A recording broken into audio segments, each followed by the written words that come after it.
should be played at high volume, preferably in a residential area. Ladies and gentlemen, it is now time! Oh, no. Oh, yeah! I finished these fights. Give me a hell yeah! Top Rope Nation. Learn to love it. It's the best thing going today.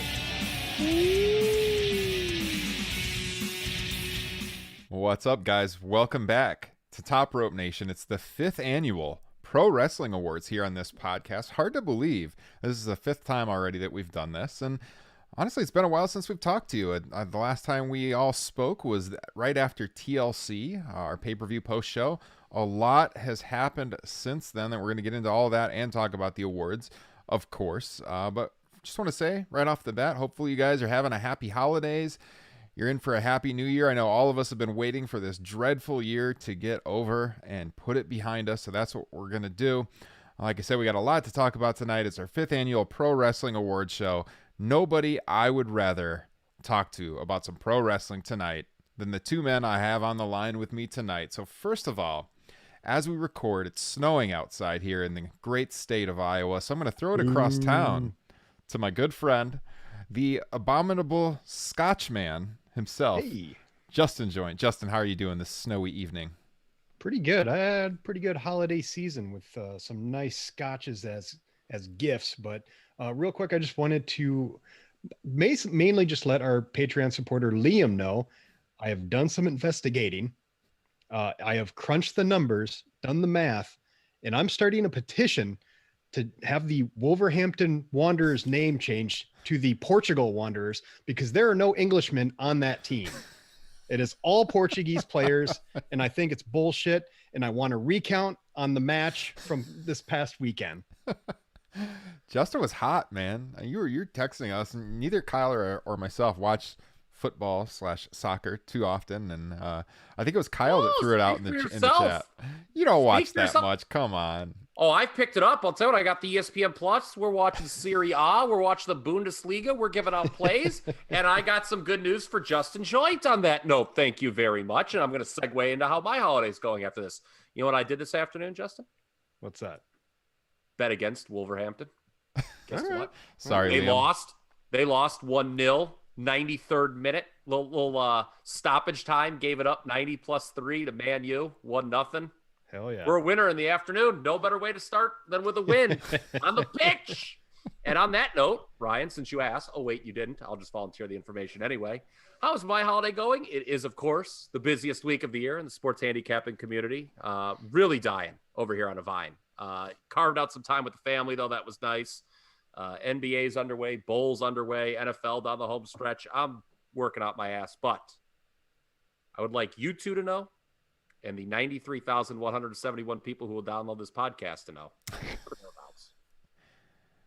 that I will certainly and always put my family's financial future at stake so I can watch Match of the Year contenders. This is dedication, ladies and gentlemen. Kyle Ross takes these pro wrestling awards seriously. We got a great show for you tonight. But, I mean, Kyle, I've got a pseudo-sue, a good Iowa Pale Ale in the glass tonight. Justin, he's got some scotch, as he said. I don't know if it's snowing out there in the great state of Ohio. Some would call it the land of Jim Jordan. I'm sorry. Not that snow. I'm sorry. I was very confused there for a second. What do you got tonight? A little Four Roses bourbon in the glass. Okay. Very good. A small batch select. Very nice. I love always getting. I don't even know if that what that is. Marketing campaigns work on me a lot. If they could just be lying and just write small batch select on the thing. I'm like, oh, this seems interesting. All right, we'll go with this one. Do you hear that, potential $10 sponsors? If you want some good ad reads, they'll be authentic here on Top Rope Nation because your campaigns work on Mr. Kyle Ross. Reach out. Yeah.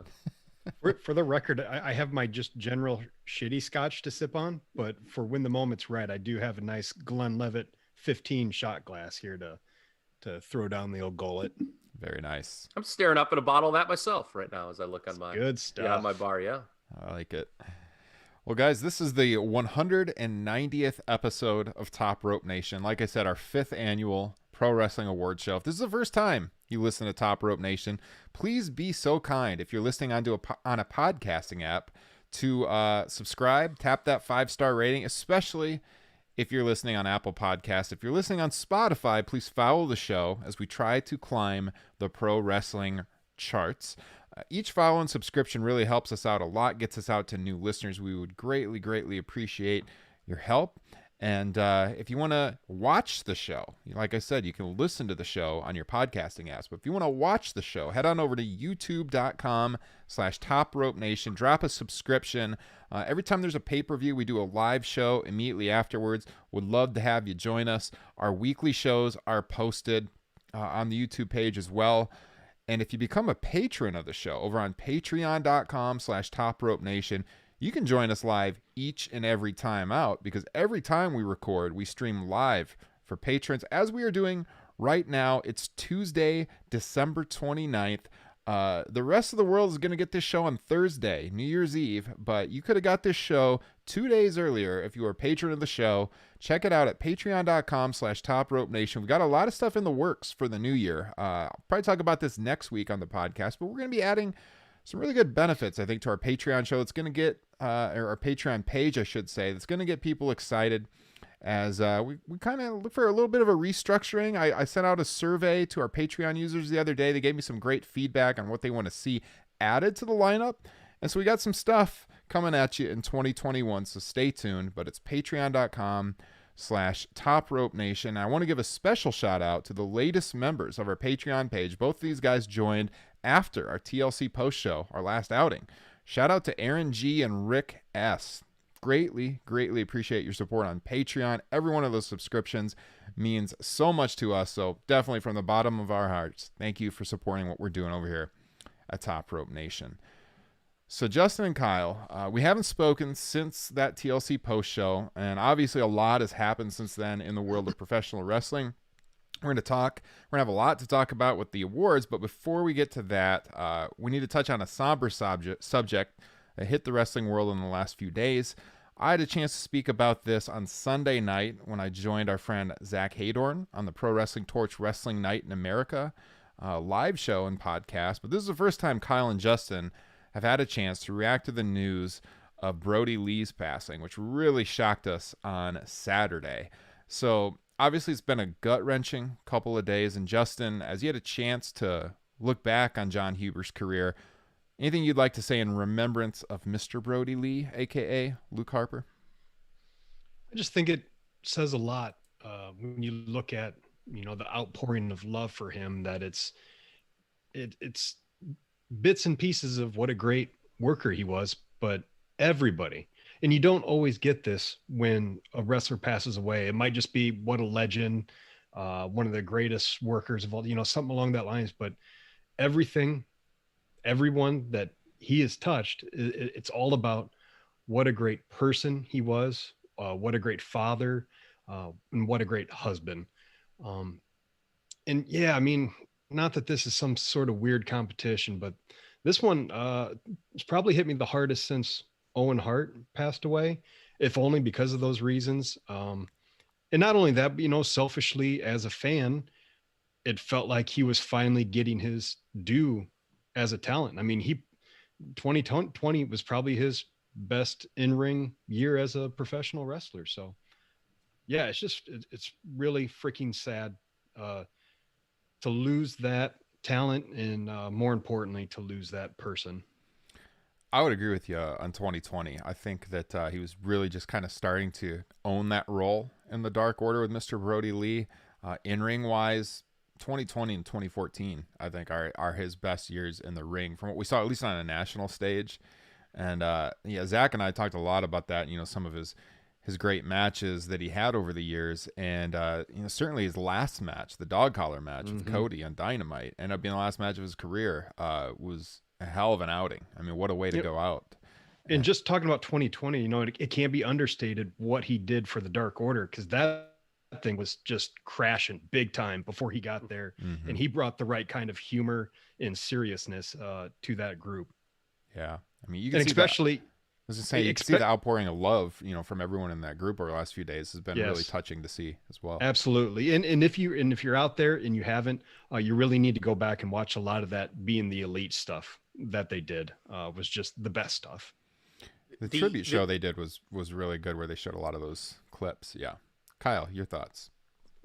That bit where they had Trent's mom on, and she threw the paper, and but she threw it really shitty. Missed, like she did, it was like an awful throw. Like it was one of the honest to God worst throws of paper you've ever seen in life.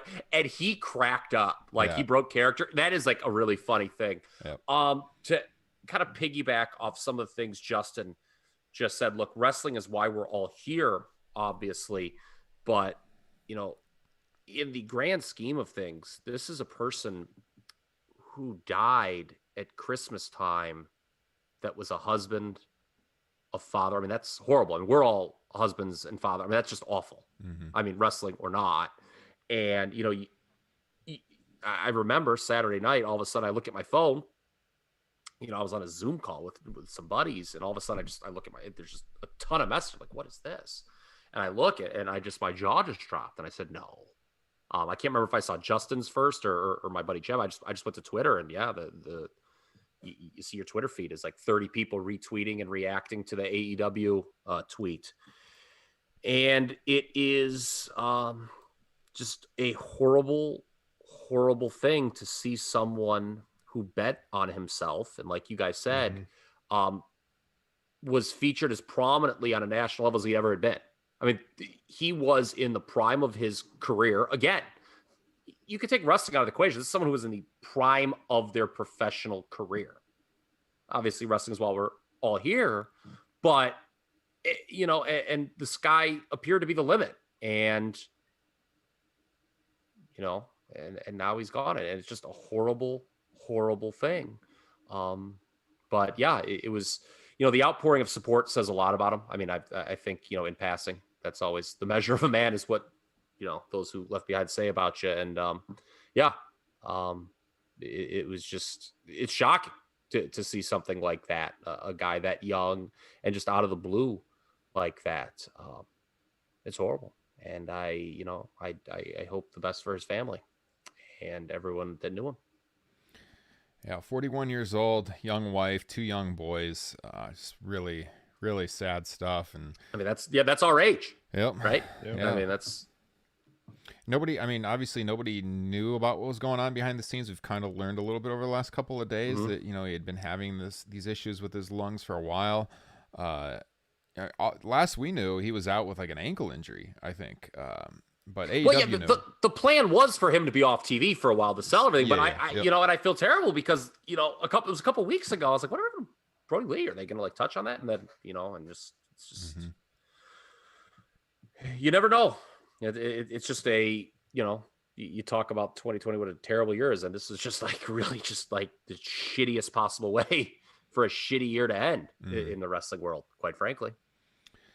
Yeah, I think when you look at the outpouring of love and all the stories being told and everything, to me the only thing that it's similar to like when Owen Hart passed away, and maybe Eddie a little bit as well. I mean, that's the only other times I think I've heard or seen such a massive outpouring of just all these great stories. You can tell how much the guy meant to everybody. And by the time you guys hear this show, it will have already aired. We haven't seen it yet because we're recording on Tuesday night, but the AEW Dynamite tomorrow night should be a really emotional show. Yes. I'm looking forward to watching it, but it's going to be a gut-wrenching watch, I think. And his son Brodie Jr. was instrumental in putting this card together in the matches that he wanted to see, which I think is AEW has all the way, done right by his family so far in what we've seen. And that's really good cool. to see. Yeah. That's really cool of Tony Khan to do that. Yeah. So this is going to be a really special show. We're looking forward to it. But, we wanted to talk about it. It's difficult to talk about. Justin's raising a shot right now. I'm going to raise my glass. There we go. Mr. Brodie Lee himself. Rest in peace. We're going to miss him. Ooh. All right. So let's transition, boys, and let's talk about the year as a whole. And it's been a crazy year, obviously, a bad year mostly. the wrestling front, you look at when we started out the year, we were having packed crowds. We had the Royal Rumble down in Houston, right, with Drew McIntyre winning the Royal Rumble in front of 60,000 fans or whatever it was. But for what, more than three? I won't make the joke. I'm sorry. I wanted to so bad. Just edit this out. Just edit this out. I was gonna make it. I was gonna say, you mean that racist 60 minutes of television? I just edit this out. Got it. That has to do with a whole different story, which we're not gonna get into tonight. But yes. So more than 3/4 of the year has been the pandemic. It has been no crowds. And I think we were on air recording when WrestleMania got moved to the Performance Center, if I remember right. Like, we found out live if you go back in our archives and listen to that show. And I don't think even at the time we would have imagined that this was going to go on this long. And, here we are, end of December. I think we've got some small crowds back for AEW. I think you're going to have WWE running with some small crowds in the not too distant future. But I think the earliest we're going to see big crowds is probably late summer, early fall. I mean, it's going to be a while still. I saw betting odds. Imagine that first concert with 5,000 fans in America over under July 31st, and odds were shaded towards before that. So, Dr. Fauci said that late spring, early summer, he thought we could maybe achieve herd immunity. Obviously, it's going to depend a lot on how fast to get the vaccine rolling out, people taking the vaccine, and a lot of it's going to fall on the new administration and how they organize that. Because so far, it has not been very organized. I have no idea how I'm going to find out when I get the vaccine. I hope we get some kind of national system organized, or at least at the state level, to communicate this, where people can easily find out how to get the vaccine, and so we can get to that herd immunity and go back to having wrestling shows with big crowds. That's what we all want. I want to attend shows with Justin and Kyle again. I want to travel to shows again more than anything, and hopefully we'll get that in 2021. I think it was Roman Reigns pulling out of WrestleMania that we were on. I don't know if it was both things. If it was we learned when WrestleMania's moved, I'm almost positive that we learned Roman Reigns was pulling out live on air. I think so. It might have been both. That one for sure. Okay. Though. Yeah, I do remember that now that you say that. So we're going to talk about basically 6 awards here on the Top Rope Nation podcast. We've gone back. We've looked at the year as a whole. As Kyle alluded to, he watched a lot of matches to kind of, have a well-rounded opinion on what we're looking at tonight. Hope you like your TV dinner, Cammy. He wasn't able to join his family for dinner tonight because he was doing research. We're looking at promotion of the year, match of the year, pay-per-view event of the year, and then tag team of the year, female wrestler of the year, and male wrestler of the year. And that's the order we're going to go in. So as we start off, Justin Joint, promotion of the year. I'm going to throw it to you first. What do you got on your note card? In the Justin Joint household, who is winning wrestling promotion of the year? I think it's no doubt, no brainer, AEW, especially when you consider where they were at this exact time last year, what they've done throughout this year, especially facing the circumstances they've had to face as a new company, a new promotion with a lot of uncertainty. I think there's a lot of ways it could have gone wrong. There were times that I think we questioned them bringing in guys like the Matt Hardy surprise and the FTR surprise. And I think they had the foresight that, if they were going to hold back for a crowd to unveil those guys, they were going to be waiting a long time. So they just went ahead with business as usual, telling really good stories and putting on great matches. So yeah, AEW by a mile. And I should probably say, for a lot of our listeners, Ryan and Kyle are going to be your source for basically all other promotions. I'm an AEW, WWE guy. I don't really follow anything else. I will say that my knowledge usually is a little better than it is this year for Japanese wrestling. I haven't watched nearly as much New Japan in particular as I would in prior years. And I know Kyle's name dropped Noah on here a few times. So I think Kyle definitely is going to have the international flavor going for him. I see in our chat room, one of our patrons is joining us live tonight, Mr. Ryan Huffman. He says AEW as well, so he's there with you, Justin Joint. What do you got, Kyle? Yeah, it's AEW, hands down. So this was not the year for a smaller promotion to have a breakout campaign, was it? No. That was not going to happen. No, you wouldn't. The largest professional wrestling company in the world, and I know some people are going to get very upset by this comment, but I don't give a damn. They stunk in 2020 overall. It was a bad year for the World Wrestling Federation, from start to finish. There were some things that were good, but overall, I think it was very weak. Kind of like New what Japan? we talked about last year, seems like last year, last show, right? Where they've got the good pay-per-view shows, but everything in between has been lackluster. Yeah. It just doesn't seem like there's any long-term effect of what you watch. Right, I mean, yeah. Okay, for instance, SmackDown was a great show, but then you have Raw with some things that are just better left unsaid from last night. I mean, come on. What are we doing here? What are we doing here? What were you going to say about New Japan? I think it's, I think a lot of the criticisms of the staleness of WWE in 2020 actually can be applied to New Japan in 2020. I feel for the first time in a long time, New Japan felt like a stale product in 2020. Again, look, there's a lot of forces out of their hand, but AEW was a promotion, imagine this, that got me excited to watch a weekly television show. Absolutely. It used to be back in the day, I would be so fired up to watch Raw on a weekly basis. I'm fired up to watch Dynamite. I want to know where the stories are going. It feels fresh. Could it be better? Probably, but to me, I would be shocked if someone made the case for another promotion besides AEW to win this award. Shocked. I just want to also point out that when it comes to dealing with the pandemic, especially early on, AEW was a step ahead of the unlimited resources of WWE every step of the way as far as making their product more watchable. Yeah. I 100% agree with you guys. I'm not going to say I really have nothing different to add. I feel like I'm in the position I always put Justin in, where like me and Kyle will go on, and I'll be like, okay, Justin, anything to add? And it's like, I should have thrown it to him earlier.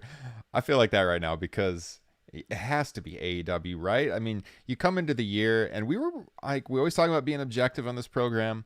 And we're very objective. When we came into the year, when 2020 started, we were not super high on AEW. Dynamite was kind of in a rut, but as 2020 got started, they really turned the corner, I think, and they started having great television. They were really building some momentum, and then you got to that pay-per-view in February, and they were really peaking, and I was looking forward to what these crowds are going to be like the rest of the year, and then boom, the pandemic.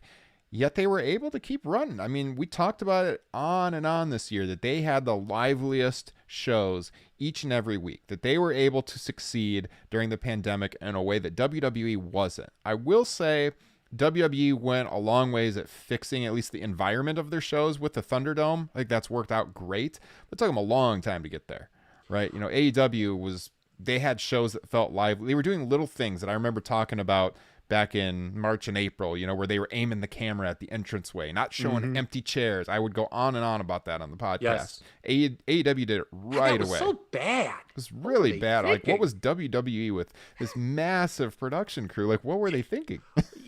Look, you said something that it triggered a thought in my head real quick. To me, AEW runaway promotion of the year, but I feel that had it not been for the pandemic, it could have been even better. Yeah, absolutely. WWE, I'm not so sure about that. Yeah, you can blame the stale environment. Creatively, are we confident that they were going to make savvy decisions? No. For the on-screen product? I'm not. Yeah, absolutely not. No, I agree with you. 100% agree with you on that. So, all right, should we go on to the next category? We're all on the same page there. The next one we got is Match of the Year. So, here we go. We did have a little bit of discussion about this off air in our text thread earlier today, and I know at least Kyle and I are on the same page here. Maybe Justin will be different. But for me, I guess I'll start off this time. To me, it's that Revolution tag between the Young Bucks and Hangman Page and Kenny Omega. And like I said in our group text, maybe I'm biased because I actually was there. I had a chance to cover that for comicbook.com, which was super cool. Go back in the archives. I talked all about attending that event, doing the media scrum with Tony Khan afterwards. But that match, man, that crowd was freaking hot. And every little thing, all the near falls, like sometimes matches go on too long and the near falls don't work out so well. In this one, they absolutely did. You had that great story they were building with Omega and Page with the possible split. I mean, I can tell you that crowd in Chicago was on the edges of their seat waiting to see if there was going to be a split during that match and after that match. I mean, it's by far the best live match I've ever seen in my life, and I haven't seen a match on television this year that rivals it. So for me, this was my easy pick, I think. So I'll throw it next to Kyle because I think he's going to be talking about Justin, this one too. Because otherwise, Justin He might have something different. I don't know. He might have a different match. Otherwise, Justin could be that unfortunate. Oh, okay. All right. You want to go to me? Okay. Because I could go on for a while here. By the way, I just looked it up. The match was 30 minutes and 6 seconds. You know, like that's a lot of an times, okay length. Yeah, that's the okay. takeover matches are a lot of times like 45 minutes, right? It's 30 some minutes. of the things I watched today, okay, when I watched 3 match of the year contenders and spent 3 hours. Right, yeah. I mean, what are we doing here, sports fans? I got a life to live. Okay, I agree with you. Adam Hangman Page and Kenny Omega versus the Young Bucks is the match of the year. You talked about your experience being there live as somewhat biasing you towards that pick. You know what else really helped this match nail the match of the year? When it took place in the year. In front of fans. Mm-hmm. Okay. It was probably the last great match to take place in front of fans, right? Right. We only had 2 more weeks after this, right? Yeah. After Wrestle Kingdom, okay. So going into the pandemic, I think the majority of wrestling fans agreed that tag match was better than anything on Wrestle Kingdom. And Wrestle Kingdom produced several match of the year contenders that we can run down here in a little bit. But then there was a huge gap. Like once the pandemic started, about 6 months where there was like no match of the year contenders, right? Mm-hmm. Name me a match of the year contender from April, May, June, July, August. They were few and far between. So that really helped solidify this match, I believe, as the match of the year. It was just kind of like we all made our minds up. Yeah, this is the match of the year. And it was really hard to beat. The one match I'll say that did make me think twice, there was only one, was Walter and Ilya Dragunov from NXT UK. It was by far the best pandemic era match. And apparently Justin may be giving that the overall number 1 nod, it seems. So I'll throw it to him. But they took their game to a different level. They understood, hey, we're not wrestling in front of a crowd. We have to change our game up. So what are we going to do? We are going to step up with violence. And they did it in a way, yeah, you can't do that every night. But the key is, I don't think many performers in this business can convey that level of violence that those two did. Yeah, that is my match of the year. It's getting the nod from me for 2 reasons. One, because 2020 is going to be remembered for the pandemic. It's going to be remembered for professional wrestling without any crowds. For me personally, it's, I'm right on the cusp of pro wrestling is almost unwatchable to me without a crowd. But that match is the only match I saw that didn't have a crowd.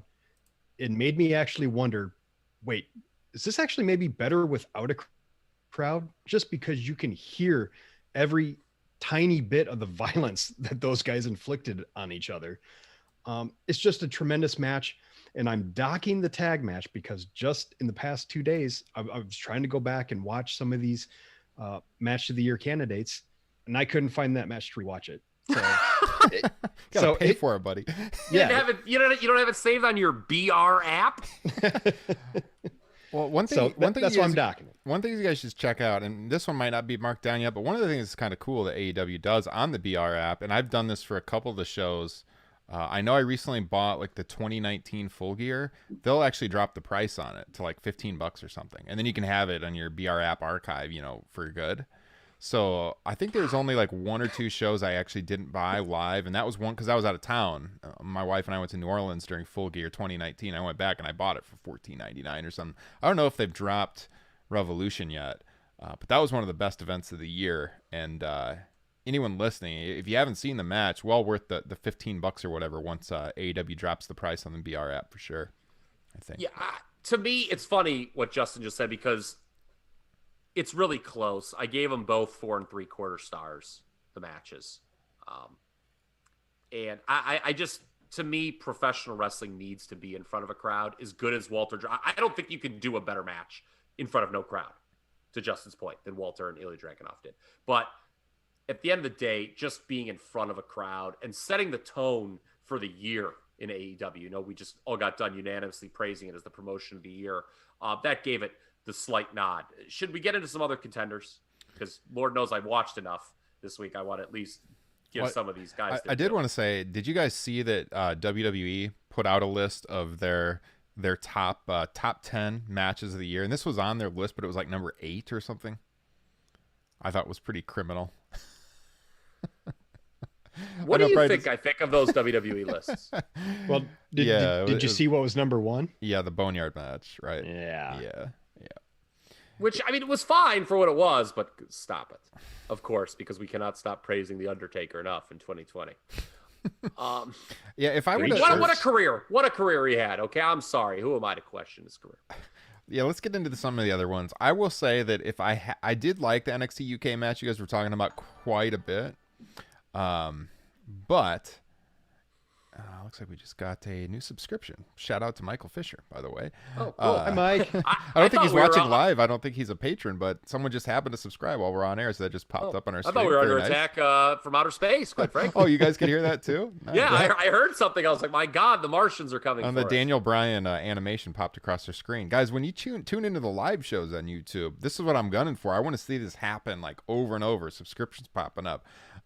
Join us for the Royal Rumble post show at the end of January. But no, I think if I was picking another match, it probably would have been one of the Wrestle Kingdom matches. I think probably I liked Okada and Ibushi. I think a little bit more than Okada and Naito.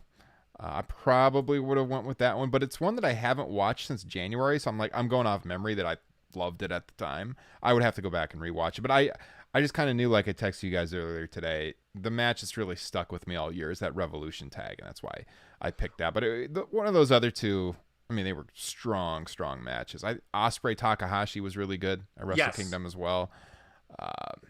Yeah, go ahead, Kyle. I know you watched a lot more than I did. The thing with Okada is they sort of almost cancel each other out. I actually kind of preferred the Naito one, but to me, it was hard to say one and as the match of the year. Yeah.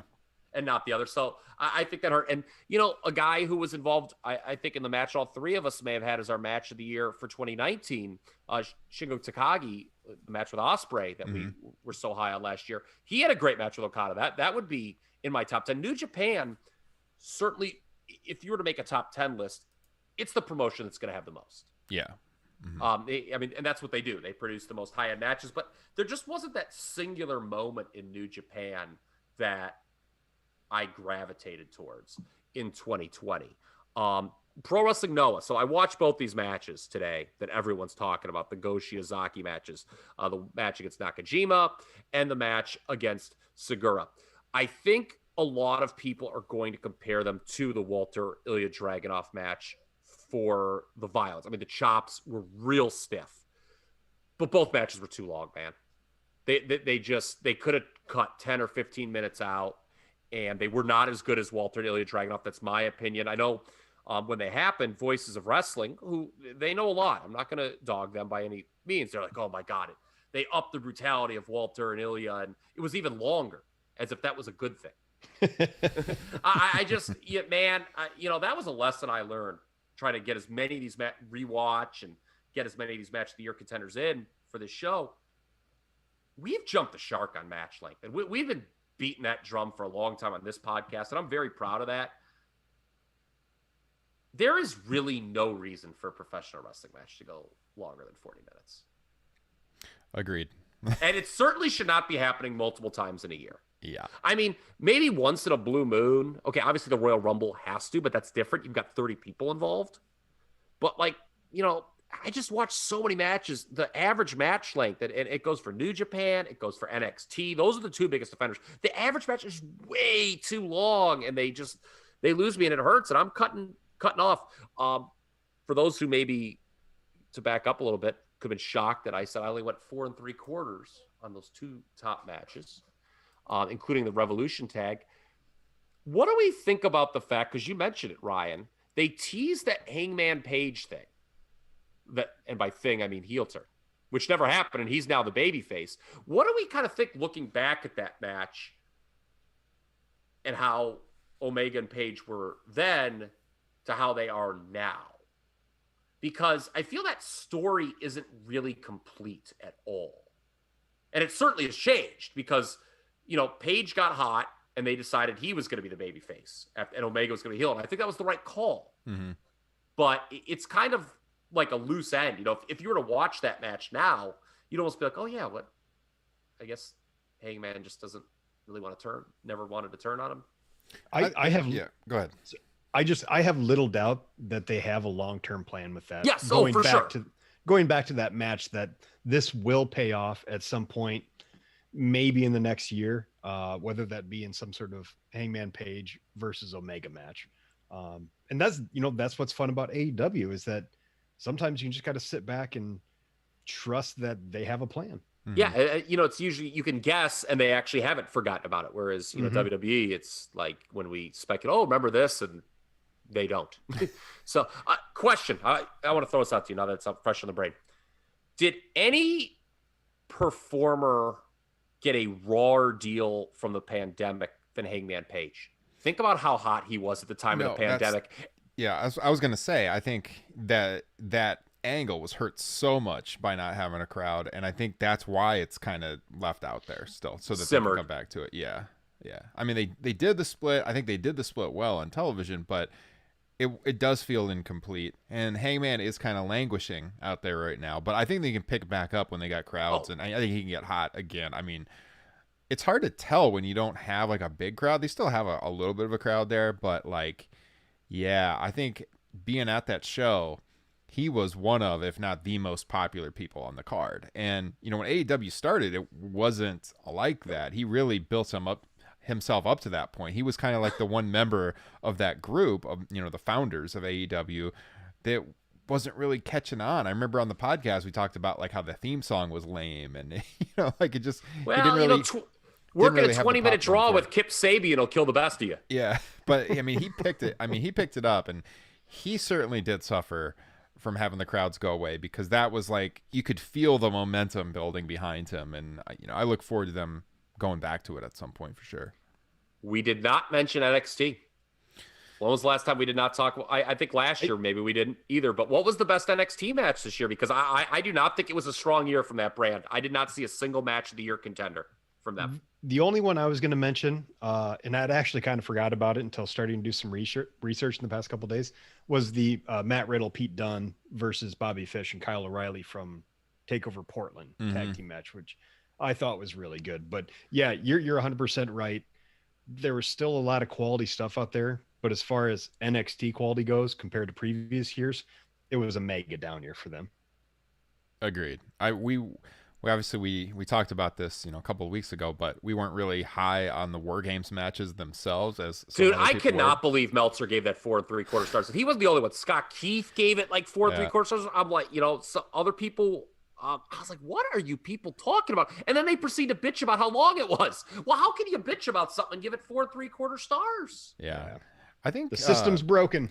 Stop the votes. TakeOver Portland was a good show. We reviewed it, I'm pretty sure, if you go back in the archives. And I can't remember. I feel like I haven't seen it since. Cole Ciampa was talked about a lot coming out of that. I feel like that was one that was a little long. Again, I think the tag match was my favorite match on that show. Riddle and Dunn were a fun team. Yeah. That was a good act. Yeah. One of the last good acts. You know who I think was the best all-around performer in NXT this year? Done? No. Justin, would you like to guess? Shawn Michaels? I'm betting no. Oh, wait, hold on. I made my own face there for those not watching on Patreon. Kyle O'Reilly. I think he had a really, in terms of, when I watch wrestling, I liked over the course of a year, I like to see someone evolve over that year. I want to see how they evolve. And to me, Kyle O'Reilly is it's maybe a little subtle, but he's stepped his game up where he's kind of seen now as a guy you want to see in the main events, where I'm not sure that was the case at the start of the year. It's not that he wasn't talented. I just think people didn't see him in that spot. And, the match with Balor in August at that take was really good until they kind of had to go home a little early. But I thought he was the best guy in NXT. And the match that Pete Dunne had late in the year, he had two of them that were quite good. But yeah, I did not see a legit match of the year contender from NXT this year, a match that I would give 4.5 stars to. And then we have one last thing. I was just going to say, honestly, that Kyle O'Reilly Balor match might have been my favorite one. I remember I went on and on the podcast about that.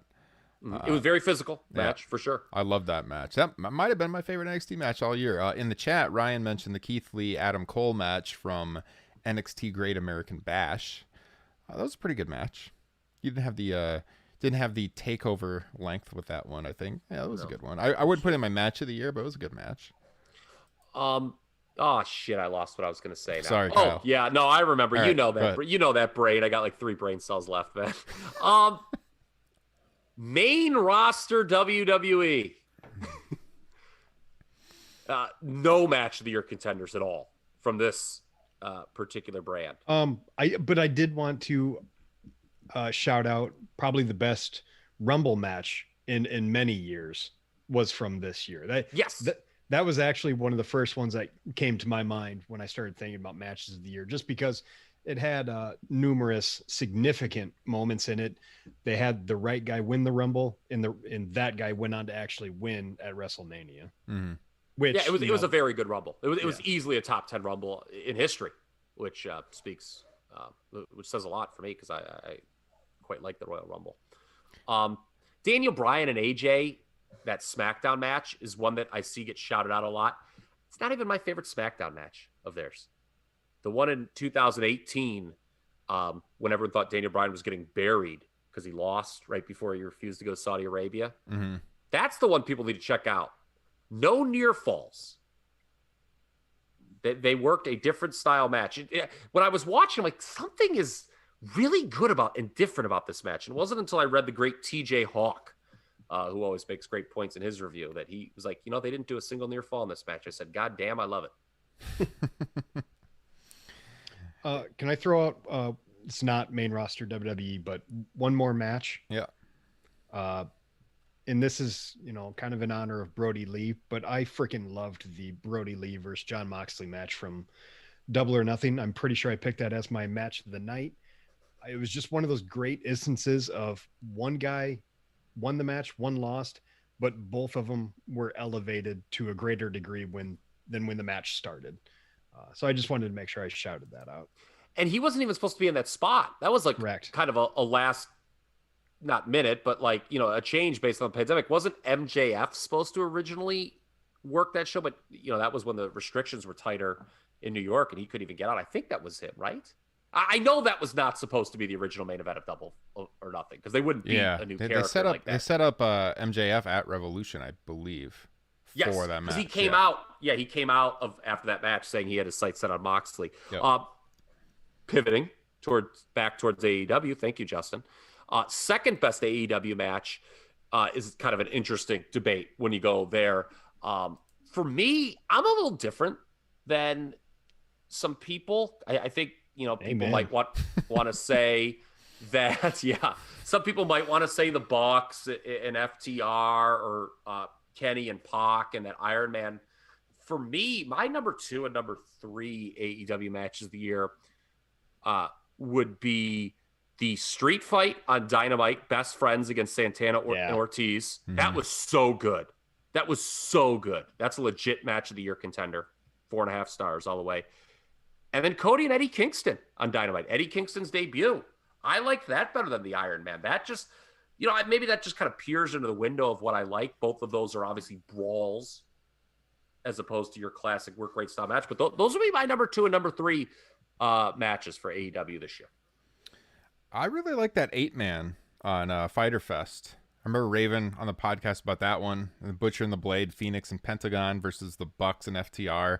That was just like crazy match. Just stuff happening nonstop. Car wreck. Oh, yeah. That was a great match. I forgot all about that match, actually. Yeah, that was a great match. At first, I was like, what the hell is this guy talking about? Yeah, oh, yeah. That was, and then I was like, oh, my God, that was really good. Yeah. July 2nd. That was a really good one. Pre-pandemic, Paige and Omega against the Lucha Bros, February 19th. Tag match, also another really good one. Yeah, I mean, AEW, they had a lot of contenders, I feel like, Stadium this year. Stampede. We're forgetting about that matches. Stadium Stampede, yeah. I mean, that was probably a legit match of the year contender, too. I mean, that was a novel thing that you'll probably always remember. Yeah. So, yeah, AEW had a really strong year in ring, obviously. I think even stronger than New Japan, quite frankly. So, should we move on to our next one? So we've got promotion of the year, match of the year. All right, this one's a little tougher. Pay-per-view of the year, or show, event of the year. Kyle, I'm going to throw it to you first this time. There are two. All right. And only two to choose from. All right. One, you were live in attendance for. We've talked about that, Revolution in Chicago, Illinois. The other one would be Full Gear. I'm going to give the nod to Revolution because there was a live crowd there. Okay. And I think, again, it set the tone for AEW's year. I mean, that promotion. I mean, folks, go back and listen to our shows at the time. Maybe just put yourself late February, early March, right before the pandemic. AEW was like on fire. Mm-hmm. It seemed. And again, it's not that they've cooled off or they stink now. They're far from it. They're very good. We've given them promotion of the year, for God's sake. But man, that promotion that pay-per-view really set the tone for the promotion, and it gets the nod over Full Gear for me. Okay. Justin Joint? I'm going to do what Kyle says and pick Revolution. So Revolution was my initial pick, and then I was like, man, I don't want to sound like I'm just patting myself on the back because I got to go to that show by picking it, and I was wondering if you guys would or not. Hey, hold on. Ryan, I'll give you an excuse. Did you know it was a really good wrestling show that I went to once? Takeover New Orleans. Yeah, of course. Yeah, I'm leaving the chat. Bye. This is going to be my Takeover New Orleans that I constantly go back to over the course of this podcast. Yeah, I felt like Wrestle Kingdom you had to consider for this. It's a 2-day event. It's a lot to get through. Each night was a really long card. I mean, that's the only thing that to me is a drawback. It's like it's really hard when I award an event of the year. It's one that I want to be able to like sit down and watch. Imagine that in like one sitting. Imagine that. Okay, folks, hold on. We need to just cut out what Ryan Drosty, who, as I've said many times, one of the great educators in this country, just said. Okay, pay-per-view of the year should be something that I want to sit down and watch again. Yeah. What a novel concept. Because I mean, that should be something that you have to like give an explanation for, an aside. that should just be like kind of common knowledge. Yes, you would watch this all the time. I mean, think about all the great pay-per-views growing up, your favorite pay-per-views. What did you do? You watched them all the time. And so, yeah, that's been lost. I mean, there's so much stuff now going on. It's harder to do it. I realize that. But folks, a great pay-per-view you should want to watch again. So that's the thing, because, Wrestle Kingdom, to watch it one time through, well, 2 days in a row. First time they ever split it. It got people talking about, doing a split WrestleMania, and then they ended up doing that because of the pandemic. But Wrestle Kingdom doing that, it's like, yeah, you watch it one time, holy hell, that was a lot of good wrestling, but it's not one I really want to go back and revisit. I mean, they were stacked cards. You look at the last 4 matches from night 1, the undercard, it's not like super great. Then you get to the last 4, Wrestle Kingdom night 1, you had Moxley and Archer, which was a pretty good match. Takahashi and Ospreay, Naito and White, Okada and Ibushi. 14-minute match, 24-minute match, 33-minute match, about a 40-minute match. And then the night 2 had some better matches on the undercard for sure. You had Zack Sabre and Sonata going, I think it was 3rd or 4th from the beginning. And then, you round out that show with Goto and Kenta. You got Ibushi and White. You've got Tanahashi and Jericho, which was okay. And then you got Naito and Okada. Look, I know people aren't going to want to hear this, some people. I have gotten multiple texts from random friends saying Chris Jericho's fat. Jericho's been very up and down in New Japan. Now, obviously, the stuff that he did originally there birthed AEW. But then he started getting to like a situation where he was having like a hard time keeping up. The match with Tanahashi at Wrestle Kingdom was an above average match. I think it was overrated. Dave gave it 4.5 stars. It's not a 4.5 star match. What are we doing here, sports fans? No way. It's not a 4.5 star you guys match. don't. You guys don't mean pretty hot and tempting. You mean FAT. Oh, no, yes, my bad. yes. And for the record, that's okay. Look, quite frankly, I've gained a little weight during this pandemic. I'm not going to sit here and run from these accusations. Okay. And I think his character work is still tremendous. Yeah. Oh, but for sure. It's interesting that a buddy of mine randomly, he's like, I'm watching this AEW and I got to tell you something, man. Chris Jericho's big. Hey, can I do a really quick sidebar? Sure. I listened to our buddy Liam's podcast recently, and they mentioned Ishii has never been world champion. Correct. Is that surprising? I mean, shouldn't he be at this point? It just doesn't feel like, I don't know. You could with do it. The quality of matches he puts out. Yeah. I like him a lot. He's a guy that I always find myself rooting for and emotionally invested in.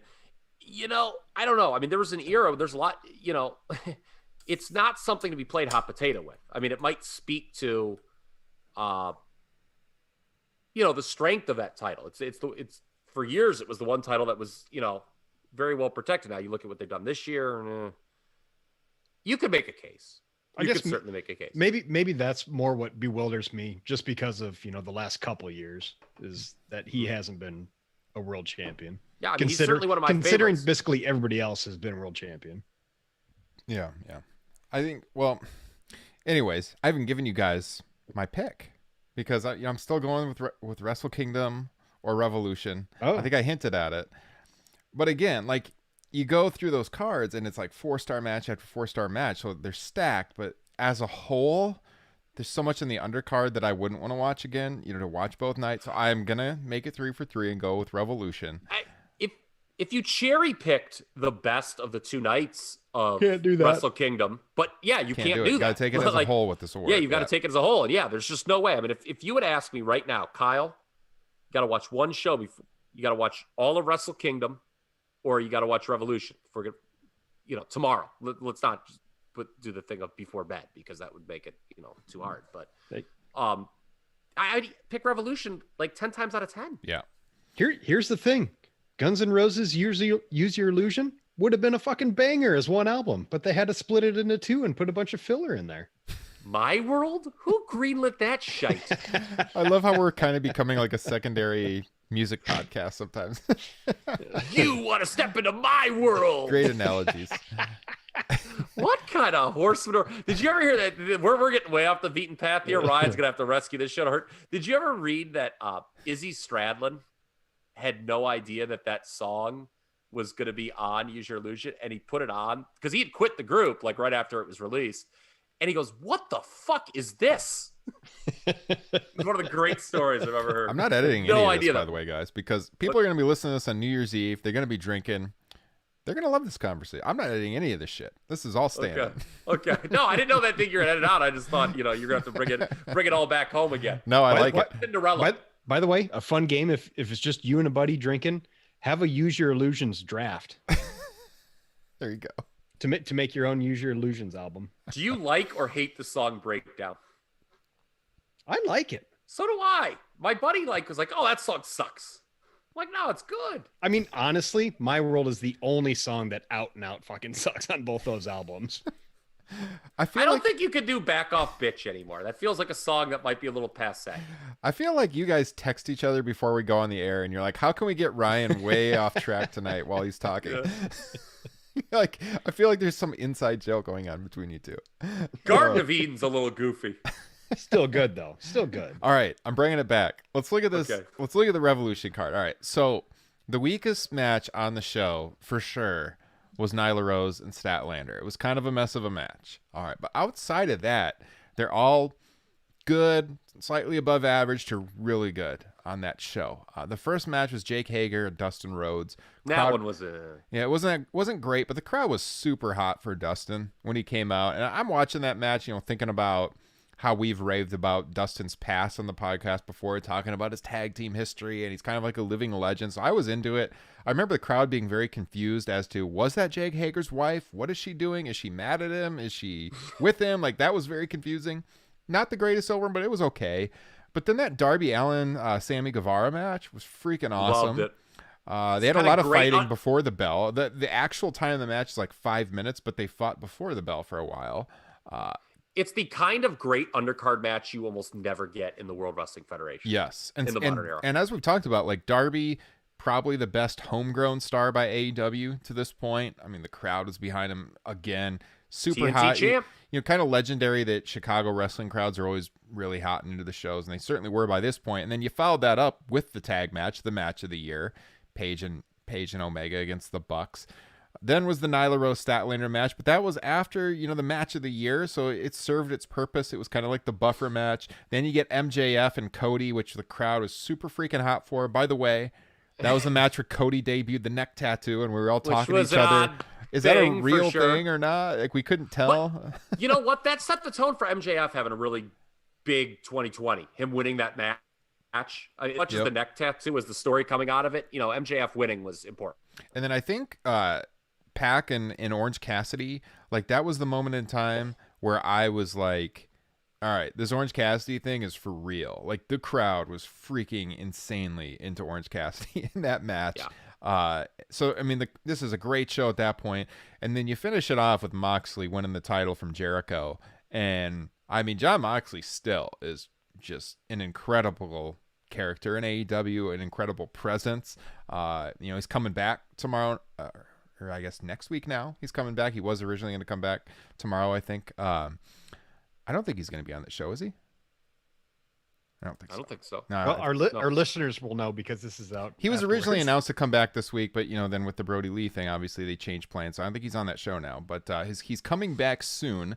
But I mean, like, him winning the title at that moment in time was definitely the right decision. He becomes, the second ever AEW World Champion. Crowd goes ape shit. Awesome. And it was a babyface outsmarting the heel. Yes. With the iPad. It was so, I remember that happening. I'm like, my God, this feels like such a revelation to see this, that like he was, he outsmarted the heel. Yeah. Surfer Sting was so confused by that finish. So was the NXT cult taught by Triple H. Wait a minute. I thought our creator outsmarted everyone. But I mean, like, Moxley's entrance to the crowd, it's super cool in person. Hopefully we get back to that again. The creator? That's offensive. But I mean, that rounded out the show. It was a great show. It wasn't too long. Had a lot of good stuff on it. Show of the year, I think. You go back and watch it. You've got a live crowd, which is something we're pining for now, obviously. And yeah, make it 3 for 3 event of the year. The thing with Full Gear is it did not have the high end match that Revolution did. Obviously, I think it's 3 big ones. Some people, it was a debate. We talked about on this show. The Bucks against FTR wasn't in the same league as the Bucks against Hangman and Page. We all said no. Yeah, that was clearly below. It was a good match. I liked the match, but it was not. I didn't think it touched this one. No, I did not think it was a match of the year contender, quite frankly. But it was a very good to great match, as was Cody and Darby Allin.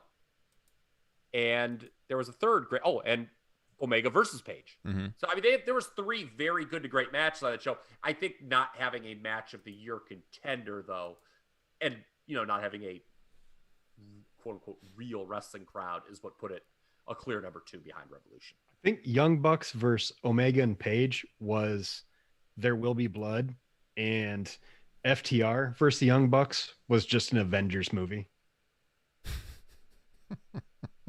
That's a very interesting analogy. Yeah. I love There Will Be Blood. What a performance by Daniel Day-Lewis. Great movie. God, I wanted to smack the shit out of that kid. Oh, boo. All right. So here we go. Tag team of the year. I'll go first this time. Ooh. And yeah, I think that'll make the rotation, right? I went first, then Justin, then Kyle last. All right. So now it's back to me. So tag team of the year. This is kind of a recurring theme here in Top Rope Nation on the 5 years that we have done these awards. Young Bucks has to be the Young Bucks to me. I don't see any other contenders for tag team of the year. You just mentioned the match against FTR, which was a great match, not match of the year for me, but a great match. They're in the match of the year earlier in the year, back in February. So on both ends of the year, they were in that great 8-man tag I mentioned on Dynamite in July. They just had a great match last week on AEW against the Acclaimed, which I really, really liked. I am very high on the Acclaimed. I'm Yes. very upset we have not been able to talk about them on this podcast, really. I am too, and I thought that was like a star-making performance for them in that match. I love that match in Dynamite last week. Watch it if you haven't seen it yet. So for me, like it has to be the Young Bucks. I'll throw it to Justin. Who do you got for your tag team of the year? I mean, that's probably the right answer, but I suppose they're probably docked because they weren't a tag team for the entire year, but I just found Omega and Page far more interesting than any other tag team this year, beginning with their formation, the will they, won't they of breaking up or who's going to turn heel, kind of culminating with their singles match for the shot at the world title. All right. They were the only other team I thought of for this, Same. but yeah, it's the Bucks for sure. And I think the key with here is Omega and Page are no longer a team at the end of the year. They were obviously tag team champions for a good part of it, and that matters too. But the Bucks in the last couple weeks have really nailed this thing down with some really stellar performances on Dynamite against like mid-card acts. That's always the sign of if you're a real strong performer, if you're able to elevate these mid-card acts, for a match or even or beyond, quite frankly. And, with the Acclaimed, we're talking tag teams and we'd have a chance to talk about them really. I was so irrationally happy when they beat SCU on Dynamite a couple weeks ago. Like the three of us have not had a chance to talk about that. Like I went into that match, like I was like watching it in bed, like kind of rocking, like, come on. I trust this promotion is going to do the right thing. This is absolutely where you pull it up. And the crowd was not expecting that. Yeah. For the record, like they were kind of like, what? Mm-hmm. And I loved how they worked as a young heel team. I saw Meltzer's like, I don't know if they were ready for prime time yet, but they wrestled exactly like you think a young heel team would. And Ryan Drosty, educator of children all across America, what is the Acclaimed? What is Acclaimed? They are a young heel team, are they not? Yeah. So it's interesting that they would wrestle like a young heel team. To me, I just wanted to throw that out there. Yeah, they're charismatic as hell. I love the team. Yeah, I don't know about the rapping act, or whatever, but I see a lot of potential there. But Bucks. Yeah, the Bucks could just have so many great matches with a variety of opponents. It's them. All right, Justin, you're first on this one. Female Wrestler of the Year. Oh no. I don't feel it was like a very strong year for the females, if only because some of the top talents missed large chunks of it. Obviously, AEW's women's division is not very good. My first inclination is to maybe say Io Shirai, but I also can't point to a bunch of her matches that I loved. So I'm going to go Sasha Banks. I think's probably had the most interesting year. All right. I went with Bayley. To me, covering SmackDown all year on comicbook.com, there were a lot of weeks where the whole Bayley-Sasha act was the only thing holding that show together. And it's not so much like the constant great matches as it is that the character work out of her was great all year. So it's between Sasha and Bayley, but I think Bayley is the one that really turned the heads, and now Sasha is finishing the year strong. Pat myself a little bit on the back because I was calling for it back in the spring of 2018 that Bayley should turn heel, and they finally did it, and the heel turn has worked for her. I think she's so much more interesting than she ever was as a babyface on the main roster. It worked in NXT. For me, like, she carried that, and then the heat they built up with Sasha was great, for months and months and months. So they were both involved in doing that, no doubt about it. That's why, to me, it's between one of the two. But I have to go with Bayley because she was the champion through most of it, and I felt like just the way that she freshened up her character with that heel turn and really owned that character this year makes Bayley my easy female of the year. Yeah, Easy. That's a great point. I guess part of my thinking was recency bias, where Bayley's kind of cooled off in the last month, whereas Sasha has gained a lot of steam. It's one of those two for sure, I think. Kyle? Yeah, let me break the tie here. For me, there's only two contenders here. It's Sasha and Bayley. This is actually the hardest call because I'm not going to argue if you pick either one. I'm going to go with Sasha because she did the Lord's work getting the best match ever out of Carmella. That's true. That was, again, that's recency bias, though. Whereas, like, that's the freshest thing on my mind. She's a champ. I mean, that was, like, pretty strong, like, of an effort to be able to get that kind of match out of Carmella. And maybe Carmella's better than more people than we give her think. credit. Yeah, so who knows? Maybe we shouldn't give all the credit to Sasha, but I just feel that Sasha, I feel the same for Bayley, too. You know, it feels that they, like, in WWE canon, they're, like, a notch below Charlotte. And I kind of think that's bullshit. Mm-hmm. If I may speak freely on this podcast. Agree. I'll dock Sasha for the theme song change. She needs to go back to the original Sky's the Limit song. I do not like the Snoop version. I know it's her relative and everything, but come on. And, you know, you got to get Snoop, but yeah. Yeah, I think in the past we've done some theme song awards a couple of times. Who has the best theme song? We've done that on the awards. I didn't throw that out this year, but yeah, let's. But yeah, it's Bayley or Sasha. I think, to me, those two held SmackDown together for months and months and months, where the rest of the show was awful, at least before Roman Reigns came back. Before Roman Reigns came back, it was the Bayley Sasha show each and every week. And hey, all summer. They did good numbers too. It's not like this is some like nerd internet thing. Okay. I mean, these guys, their work translated into strong television ratings. Yep. My hat's off to them. Yeah. All right, Kyle, you're going first on this one. Male Wrestler of the Year. Okay, this is very hard. That's what she said. Do. Yes. Hey-o. Let's start with WWE. So Roman Reigns right now is the best thing in this promotion. And I think if you're being honest with yourself, I think these last 3 months or whatever, 4 months, it's been the best part of WWE in 2020 is Roman Reigns as a heel now. But he won around most of the year. And I think it's unfair to give somebody a Wrestler of the Year when they missed a large chunk of the year. Drew McIntyre obviously has been around the whole year. I think he's been the most consistent rock for the promotion. It is very refreshing to see a babyface win a lot. You know, I think you'd have to go back to the halcyon days of John Cena to find the last time they booked a babyface as well. I really feel that way. People talk shit about it all the time. Super Cena is bullshit. It was fun. That's how a babyface is supposed to be booked. Get over it, people. Okay? That's how a babyface is supposed to be booked.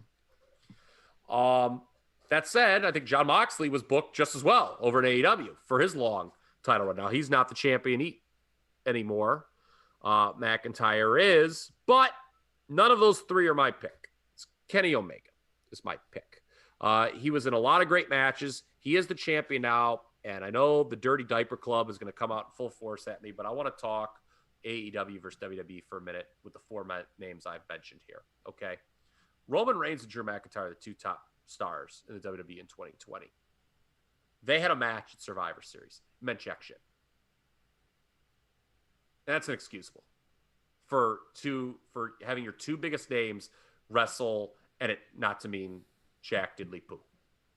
For the record, not their fault. No, it's not. It's not their fault at all. It's just it's a Survivor Series. The gimmick now is just really stupid. It's really awful. And I think we took them to task at the time. People can listen to our Survivor Series post show. Kenny Omega and Jon Moxley. They were the top two guys in AEW this year.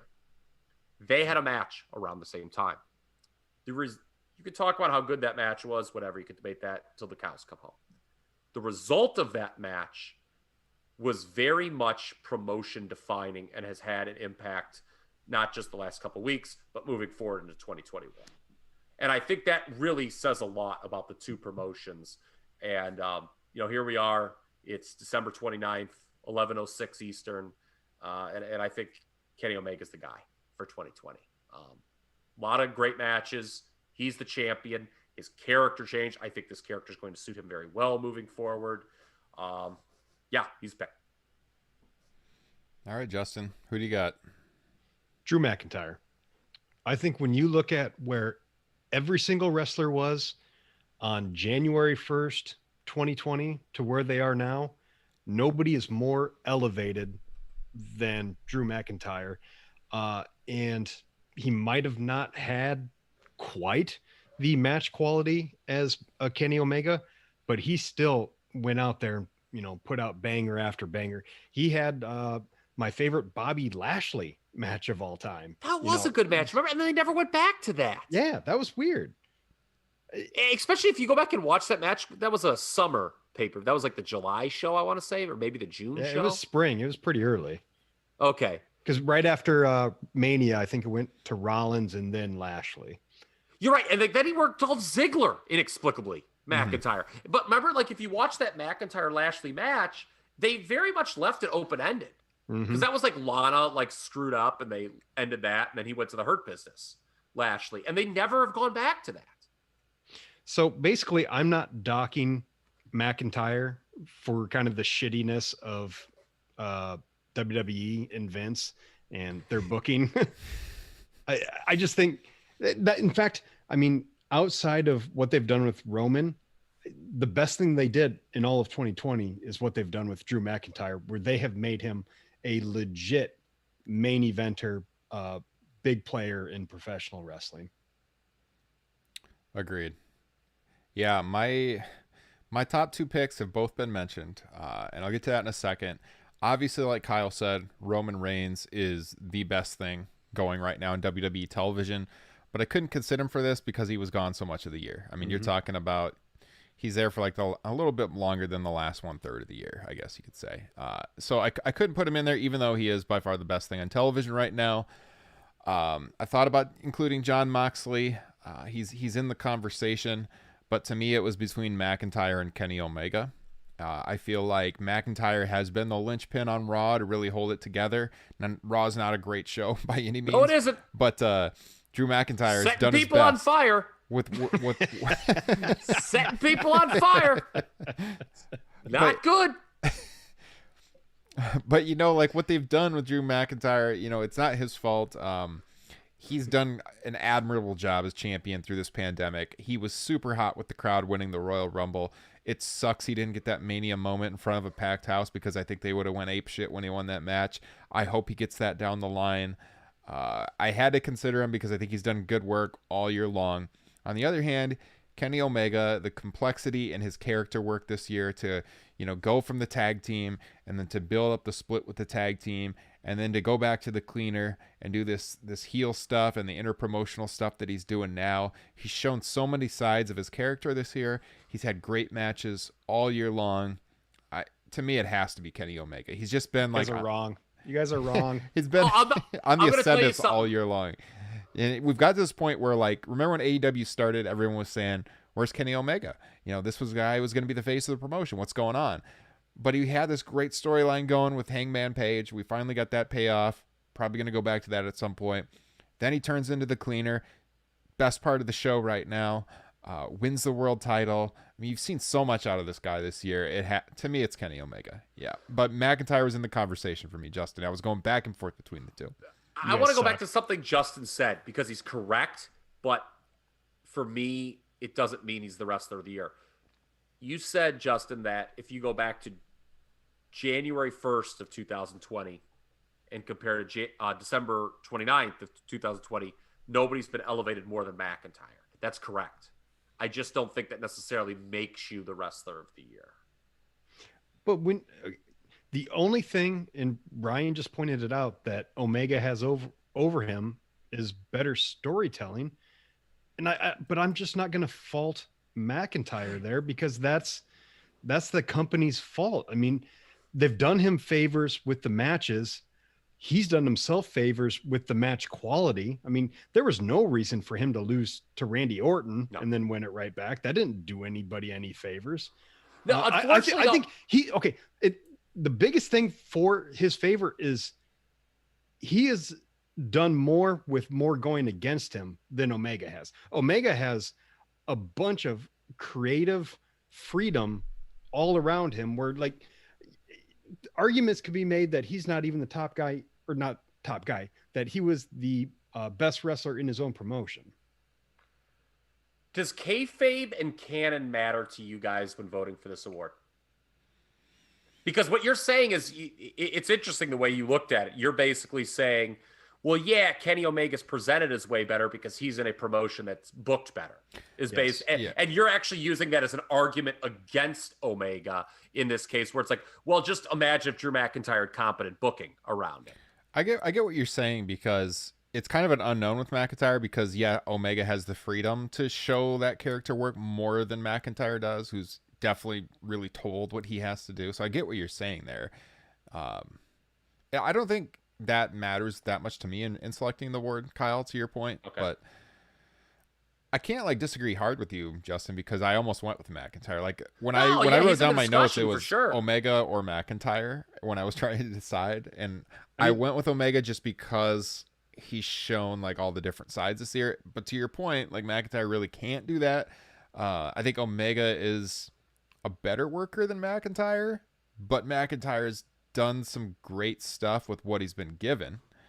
I think McIntyre and Roman's match at Survivor Series was a great match. Should have been a WrestleMania match, to Kyle's point, but I think it was a really good match. I think it's really interesting that if to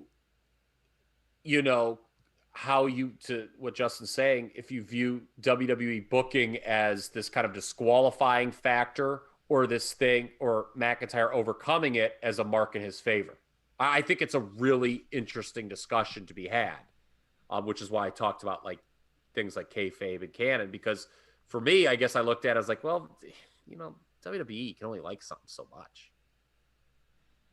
To be blunt, I mean, it's just not a particularly strong promotion right now. So I look at it and I'm like, wrestler of the year from this company? Yeah, and I totally agree. But for me, if you completely wipe out Drew McIntyre from WWE this year, outside of Roman Reigns coming back, it's fucking unwatchable. It is Bailey unwatchable on the women's side, but the Besides men's side, yeah. Sure. That is true. Other than you look at those first 8 months of the year, it is a sad state of affairs in Stamford, Connecticut, without Drew McIntyre, man, on that men's side. And really on Raw in general. Raw is bad. Have you watched this show recently? I'll put it this way. Did you watch the show on Monday? Did you see what they tried to do at the end? Yes. What is this? Get my girl Alexa away from the storyline. Maybe do burn her alive so she can get out of this freaking storyline. It feels sometimes, honestly, I was chatting with somebody once. WWE sometimes, and I apologize to all the talented people that work there, it feels, the television, like a poorly acted high school play where the performers are being held at gunpoint. I mean, it really does. It's just that's if you were to describe 2020 WWE in a nutshell, that's how I would describe it. It's just people you can just see sometimes their hearts aren't into it. And it's who would write this shite? Well, I'll tell you what, though. You watch that segment. Holy shit. That acting was on point. Alexa Bliss is giving it her all. I mean, she was a hell of an actress. I couldn't look past what they were doing. Yeah, but she gave it, despite it being terrible material, she gave it everything, man. I mean, the acting was on point. That sounds like a great argument for Drew McIntyre for Wrestler of the Year. Well, here's what I was going to say about that. So if this was not Wrestler of the Year, but just MVP of the year, I would for sure give it to Drew McIntyre. Yes, that's a good point, because you're right, because AEW had a lot of people that had good years. Yeah, he is the MVP of WWE this year, to me. Yes, I agree. 100%. Can I submit a change to the award to make it the MVP? In 2021, we're doing MVP of the well, maybe we'll do MVP of each promotion next year. And then we'll also do an overall Wrestler of the Year. Because to me, the MVP of WWE for sure, and probably MVP of the business, he meant more to WWE than anyone to any promotion this year, I think. I think that's fair. So I agree. Yeah, I mean, that's why he's definitely in this conversation. Drew McIntyre had a hell of a year. And I hope when we do the 2021 Wrestling Awards, we're talking about, remember that pandemic and when we didn't have the full houses? Because, man, I would give anything to watch a wrestling show in front of 20,000 people right now, let alone 60,000. So, hey, by the way, there's a small chance I only picked him for Wrestler of the Year because at WrestleMania 33, he wore a Guns N' Roses "Use Your Losing" shirt.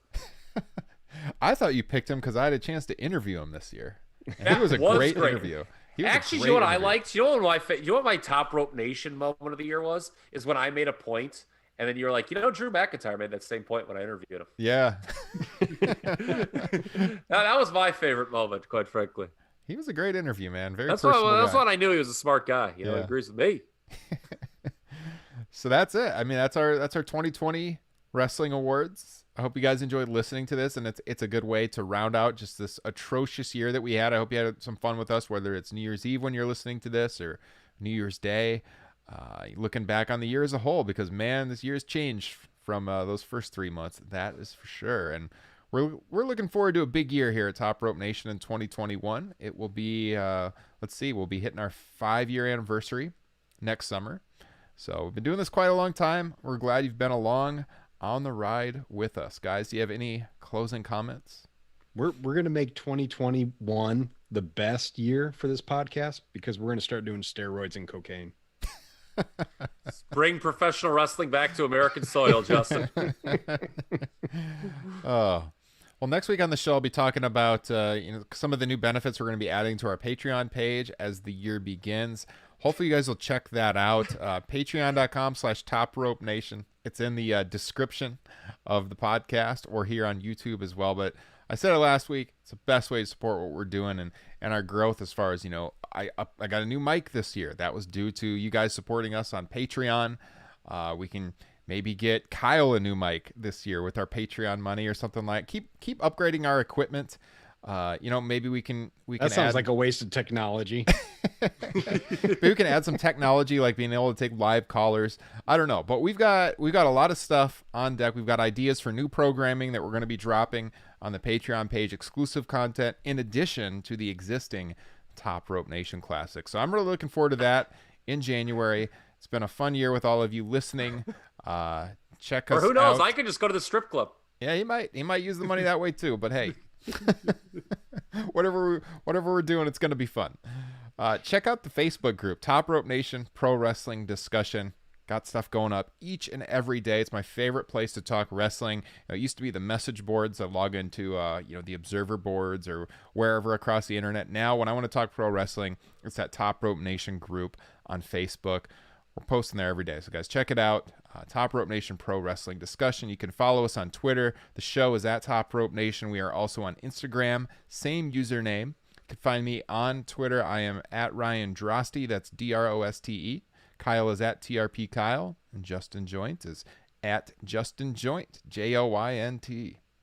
Guys, happy 2021. Let's hope this one is better. We'll see you guys next We time. all coming from the cold. We come down from the wire. And Happy New Year. everybody warms themselves to a different fire, especially Alexa Bliss. There's that outro. See you guys next week.